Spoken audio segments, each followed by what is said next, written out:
And so I don't want pressure to skip anybody. So I don't want to be approached on the issue of skipping and not skipping. I will not skip anybody. I'll follow what is here. The only thing I can advise us is, if you're both being repetitive, if you consider fellow members who have been with us since 2:30 and speak for 4 or 5 minutes, all of us will speak. But if you keep reading notes and repeat the notes you are reading, then we have 65 minutes now to debate. I'm sure if all of us took 5, I can assure you all of us will speak before you leave this house. So the next speaker here would be the Honorable Parashina Sakimba of Kajiado South.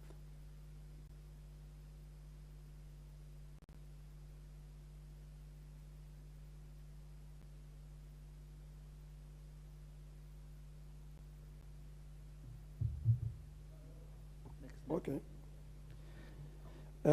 Honorable Speaker, I want to contribute to this motion or the notice or the legislative proposal to amend the Constitution of Understanding Order 114-7A. And I want to start by commenting on the issue of CDF. And I want to say something, Honorable Speaker. We went to election on August 9th, and all of us have been elected by the voters, knowingly that CDF is there. This CDF is a social need. You can't separate social CDF with the common person. The place I come from, Kajiado South constituency, we are facing a challenging situation now because of drought. And you find out when we visit our people, they are really in pain because they can't afford anything, they can't afford food, and they cannot get school fees to take their kids to school. CDF is so useful, and I want this House and the members and the Republic to know. It is useful, and it is even having evidence or number of schools that have been done, number of students who are enrolled to schools. Just go and compare now the period of September to now and the period of May to August. You will find out there's a lot of dropout of our students in schools. In my constituency, I only have 22 secondary schools. And that tells you enrollment that we are waiting in January is 11,000. And our schools can only accommodate 2,000. And the question comes here, where is the surplus go? So when we come here to this house, it is my prayer that today we pass this bill, not this amendment motion, and see how we can protect it for further or for in future. When I check about this, the ruling, the Supreme ruling, the Supreme ruling, I base it that it is the decision that being made in Nairobi, in the mainstream.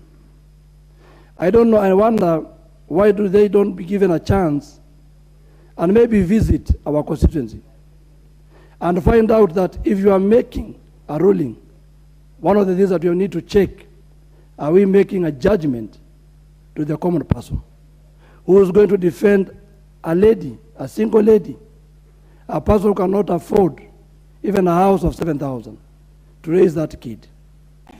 If at all they could be doing public participation and try to visit our places, I can tell you for sure that Supreme Judge's bench could have ruled these things in favor of the public and given CDF a chance to survive. My plea today is that to the legal team in this parliament to go and check on the amendment that we are proposing. When we are doing the amendment to the Constitution, it should be tight in such a way that no one can interfere and no one can change it. The CDF is totally good, and to save time, I support the amendment. Thank you. Well done, Mheshimiwa. If you did that, then it would be good to go. Honorable John Makali of Kandui. Thank you, Honorable Speaker, for giving me this particular opportunity to address this House on this specific amendment to the Constitution. First, I must thank the initiators of this particular legislative proposal because it is coming at the right time. As we speak, very many children are at home for lack of bursaries. As we speak, Honorable Speaker, very many projects that were being undertaken by the CDF in my constituency have stalled. Honorable Speaker, CDF was initiated to assist the vulnerable and indigent children and communities in this particular country to ensure that we have access to not only education, but also setting up the security apparatus that exists in our constituencies. The constitutional amendment that is brought is geared at ensuring that we ring-fence and protect CDF to ensure that it's not subjected to the judicial assaults we have had. What are the benefits that are going to accrue if this particular amendment is effected? We are going to ensure, Honorable Speaker, that there is certainty in the law.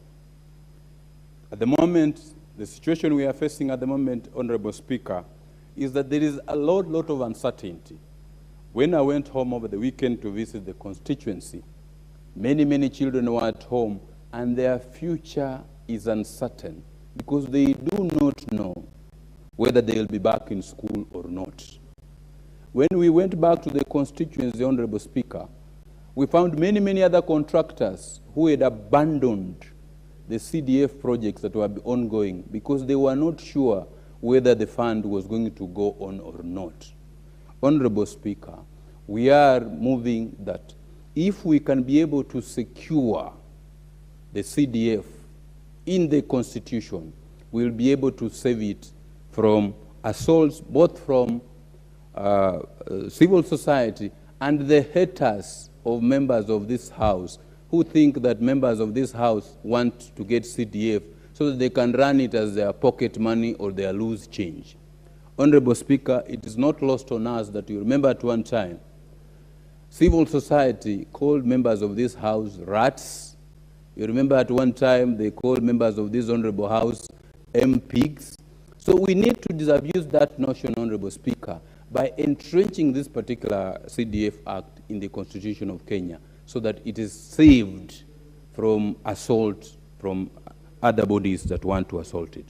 Secondly, Honorable Speaker, a lot has been said, and the notion out there is that CDF is no longer in existence. What the courts did is to literally annul the CDF Act of 2013. The CDF Act, NG-CDF Act of 2015, is still in existence. And the reasons that made the annulment of that CDF Act of 2013, principally one of them was lack of public participation. I think all those views that made the annulment of that act were cured up in the NG-CDF Act of 2015, and therefore the CDF Act is still in existence.